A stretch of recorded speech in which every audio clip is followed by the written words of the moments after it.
Hello YouTube, I am Vince White. I am an employment attorney and you get a bonus video today. Bonus video because we're talking about a local to New York, New York City, organized labor issue that is very, very complex and in some ways will cause me to depart from my general dedication to supporting organized labor. So let's jump into it. I'm going to post the article down below.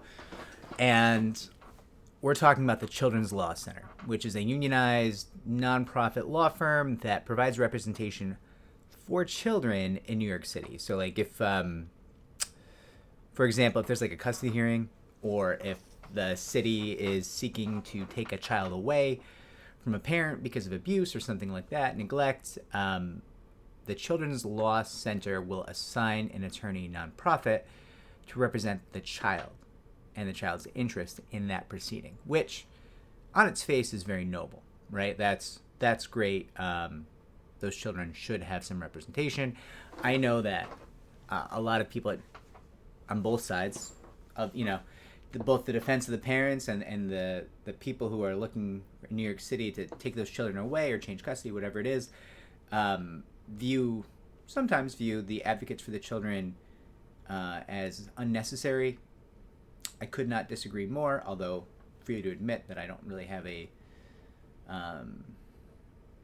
horse in this race. I don't deal in that industry. I just, as a kid who kind of came up through the system myself, a ward of the court, I've always thought that nobody really has the children's interest at heart as much as these agencies are seeking to protect children, right? I mean, I'll tell you right now, I can distinctly remember fearing and distrusting the social workers that I had to deal with as a child, right?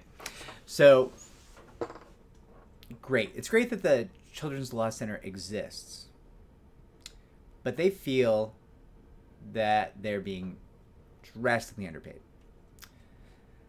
And they're on strike now. Organized labor, love organized labor, huge fan of it. Very uncomfortable when attorneys go on strike, though, especially litigation attorneys, because my understanding is now that attorneys working for the Children's Law Center are no-showing appearances on cases where they are assigned to represent children.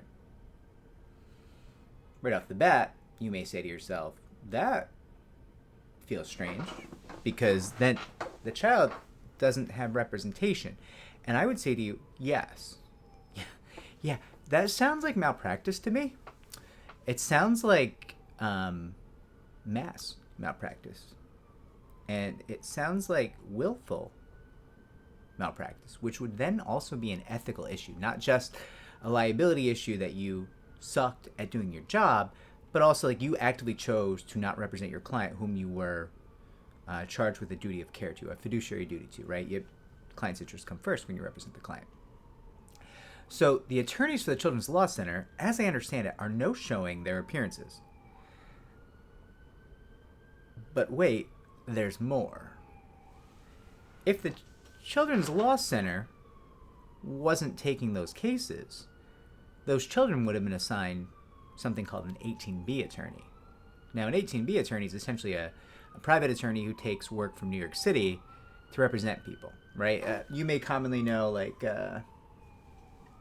give you an example. When someone doesn't have enough money for an attorney, a judge might assign an attorney. Now that could be someone from legal aid, or it could also be an 18B attorney. 18B attorneys don't work for legal aid. They have their own little law firms, and they take what's called 18B work from New York. Now, recently, 18Bs received a significant potential raise. A judge found they're not paid enough and kind of unilaterally used the judge's power to grant them basically the ability to make about $300K a year as an 18B, not even taking into account whatever they do in their own law practice, right? Just the 18B, they could easily make $300K, theoretically. It's not really been tested yet, but it looks like it might be working. So if the Children's Law Center didn't exist, these 18B attorneys would be handsomely paid to represent these children. Okay. And of course, the Children's Law Center feels they are not handsomely paid.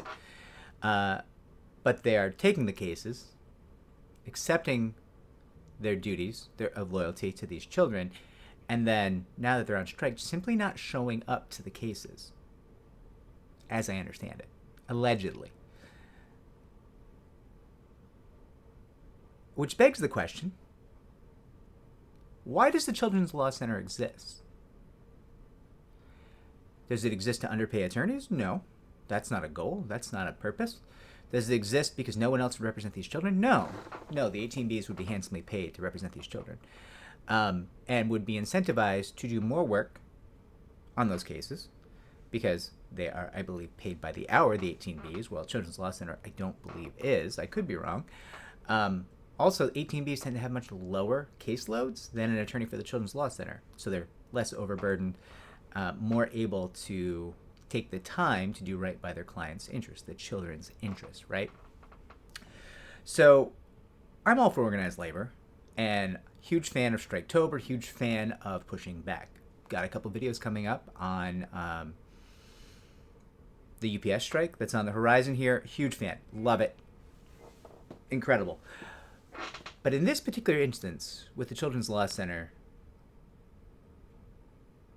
I'm forced to ponder the age-old question, what the fuck is wrong with you? Those are children. If you don't like the job, don't take the job. I don't know why your job exists. Go be an 18B. What's wrong with you? Like,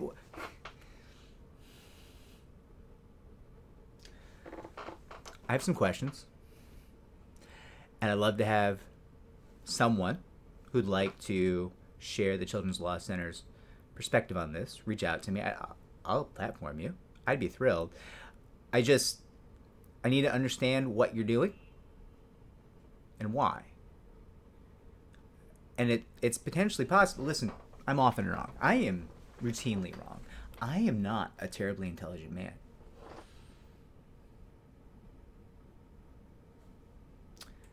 So it's entirely possible that I am wrong. My perspective is mistaken, and you have very good reasons for what you're doing. It's also possible that I have been lied to, and the attorneys for the Children's Law Center are not no-showing their appearances for children. In either case, the case in which I'm wrong about them no-showing their appearances, or the case where I don't understand the logic and your logic is correct and my logic is incorrect, I would love to hear about that. Because it'd be nice if I could support your strike.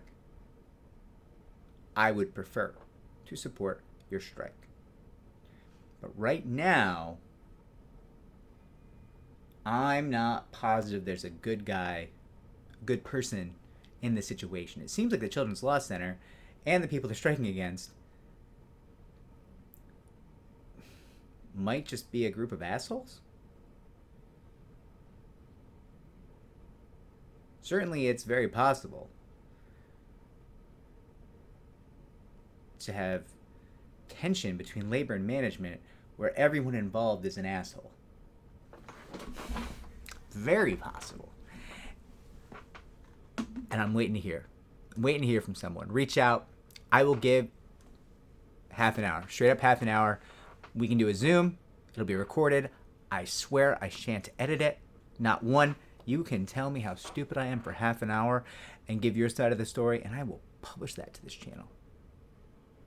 I'll publish it in its entirety. No edits. Sincerely. Reach out. I'm sure you certainly know how to contact me. Like, subscribe, comment down below.